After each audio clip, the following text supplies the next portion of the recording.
Here's a quick step-by-step demonstration of how to change a tire to get you familiar with the process. Once you've got the vehicle pulled over and stopped in a safe place, put your hazard lights on and block the wheel that is diagonally opposite the flat tire. Next, take your tire iron and loosen the lug nuts. Don't remove them yet. Now place the jack in a stable position near the flat. It should be square with the side of the car, and the head of the jack should be fully covered.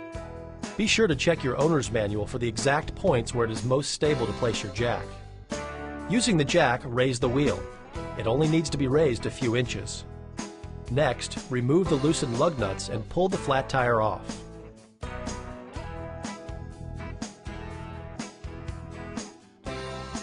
Fit the spare tire firmly in place and tighten the lug nuts in a star pattern like this to ensure that the spare is flush with the mounting surface behind it.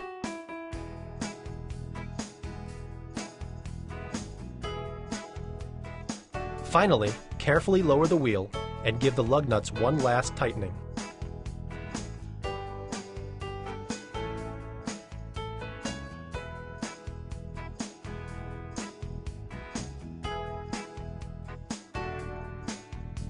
At this point, you're ready to go, but remember, all cars are different. Read your owner's manual for more specific information about how to change the tires on your car.